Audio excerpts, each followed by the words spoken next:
5 দিনৰ ভিতৰত দ্বিতীয়বাৰৰ বাবে পেট্ৰল আৰু ডিজেলৰ দাম বৃদ্ধি হৈছে। মই বৰ্তমান শিৱসাগৰ চহৰৰ মাজমজিয়াৰ এটা তেল ডিপুত উপস্থিত আছো। শিৱসাগৰত প্ৰতি লিটাৰ পেট্ৰলত 91 পইচাকৈ আৰু প্ৰতি লিটাৰ ডিজেলত 95 পইচাকৈ বৃদ্ধি হৈছে। ইয়াৰ লগে লগে শিৱসাগৰত গ্ৰাহকৰ মাজতো দেখা গৈছে প্ৰতিক্ৰিয়া। মই যিসকল গ্ৰাহক আহিছে তেল ডিপুলৈ, মই গ্ৰাহকৰ ভাষ্য ল'ম। আচলতে কেনেধৰণৰ সমস্যাৰ সন্মুখীন হ'ব পাৰে গ্ৰাহকে, তেওঁলোকৰ মতামত কি হ'ব সেই বিষয়ে জানিবলৈ চেষ্টা কৰিম। বাইদেউ, দেখা গৈছে যে 5 দিনৰ ভিতৰত দ্বিতীয়বাৰৰ বাবে আজি পেট্ৰল আৰু ডিজেলৰ দাম বৃদ্ধি হৈছে, কি ক'ব? আমি এইটো সময়ত দেশকটো সহযোগিতা আগবঢ়াবই লাগিব। গতিকে আমি ফুটপ্ৰিণ্টটো হেণ্ড প্ৰিণ্ট কৰিব পাৰোঁ। আমি ধৰক কেইবাগৰাকীও যদি সহকৰ্মী আমি একেলগে স্কুললৈ যাওঁ, কেইবাখনো যান বাহন ব্যৱহাৰ কৰাৰ পৰিৱৰ্তে, ব্যক্তিগত বাহন ব্যৱহাৰ কৰাৰ পৰিৱৰ্তে যদি এখন ব্যৱহাৰ কৰোঁ, তেতিয়াহ'লে পেট্ৰলৰ ব্যৱহাৰো কমিব, আমাৰ খৰচো কমিব, আৰু দেশক আমি এইটো সময়ত সহযোগিতা আগবঢ়াব পাৰিম। হয়, য'ত খোজকাঢ়ি যাব পৰা ওচৰৰ ডিষ্টেঞ্চ হ'লেতো আমি কৰিব পাৰিম তেতিয়া। হয়, এটা অতি সুন্দৰ যে পৰামৰ্শ আগবঢ়াইছে দেশৰ প্ৰধানমন্ত্ৰীয়েও ইতিমধ্যে সেয়াই কৈছে যে য'ত খোজেৰে যাব পাৰি, খোজেৰে যোৱাটোৱেই ভাল। আচলতে মিতব্যয়ী হ'বলৈ আহ্বান জনাইছে। মই আৰু এগৰাকী গ্ৰাহক আছে। দাদা, আজি দ্বিতীয়বাৰৰ বাবে পেট্ৰল আৰু ডিজেলৰ দাম বৃদ্ধি হৈছে, কি ক'ব? কি ক'ম, আমি আৰু দুখীয়া মানুহে যেনে তেনে চলিবলৈ দিগদাৰ হৈছে। আকৌ বাঢ়িলেতো আৰু আমি অসুবিধাহে পাইছোঁ। গতিকে যিমান পাৰে কমালেহে ভাল লাগে আৰু। হয়, সকলোৱে সমস্যাত পৰিব, যিহেতু পেট্ৰল আৰু ডিজেলৰ দাম বৃদ্ধিৰ লগে লগে অন্যান্য সামগ্ৰীৰো দাম বঢ়াটোৱেই স্বাভাৱিক, কাৰণ পৰিবহণ ব্যয় বৃদ্ধি পায়। মই পুনৰ আন আৰু গ্ৰাহক আছে, মই ভাষ্য ল'ম।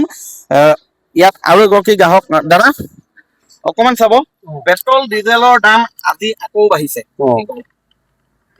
কি কৰো, উপায় নাই। খাৰুৱাতেলৰ নাটনিৰ কাৰণে হৈছে বুলি ধৰি লৈছো। হয়, এতিয়া পৰিত্ৰাণৰ কি উপায় থাকিব পাৰে, কি মনলৈ আহে?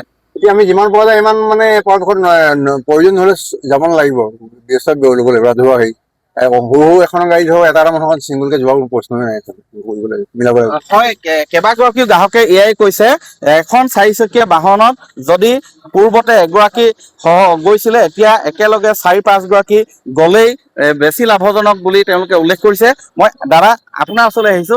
পেট্ৰল ডিজেলৰ দাম পুনৰ বাঢ়িছে, অকমান কি ক'ব? এতিয়াতো আপোনাৰ যেনেকে বাঢ়িছে, আমাৰতো সাধাৰণ মানুহৰ কাৰণে প্ৰব্লেম হৈ গৈছে ন। এনেকে বাঢ়িলেতো আমাৰ কাৰণে দিগদাৰ হৈ যাব। হয়, সকলোৰে সমস্যাত পৰাটোৱে স্বাভাৱিক। পেট্ৰল ডিজেলৰ দাম বৃদ্ধি হ'লে দাদা পুনৰ পেট্ৰল ডিজেলৰ দাম বৃদ্ধি হৈছে, কি ক'ব? এতিয়া বাঢ়িছে, নবঢ়াটো উপায় নাই, বাইক চলাবই লাগিব। এতিয়া সেইটো চৰকাৰৰ ওপৰতে নিৰ্ভৰ কৰিব। আমি সাধাৰণ গ্ৰাহক কিনিবই লাগিব, আমাৰ মানে উপায় নাই। বাজেটত পৰিৱৰ্তন হ'ব আপোনাৰ? বাজেটটো সম্পূৰ্ণ পৰিৱৰ্তন হৈছে। মাহটোত 500 টকা অভাৰ যাব, মানে বাজেট বেছি যাব। হয়, সকলোৱে আচলতে বাজেটত খেলি মেলি কৰি দিছে। এনেধৰণৰ দাম বৃদ্ধিয়ে অনাগত সময়ত লক্ষণীয় হ'ব। এই যি পেট্ৰল ডিজেলৰ দাম বৃদ্ধিৰ লগে লগে অন্যান্য সামগ্ৰীৰো, অত্যাৱশ্যকীয় সামগ্ৰীৰো অত্যাধিক হাৰত দাম বৃদ্ধি হৈছে।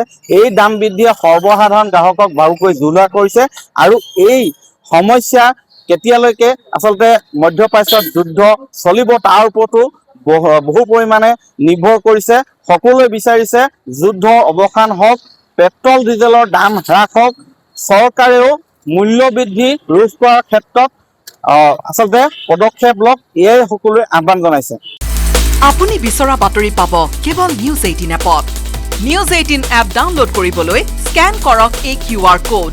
গুগল প্লে ষ্টৰতো পাব এই নিউজ 18 এপ।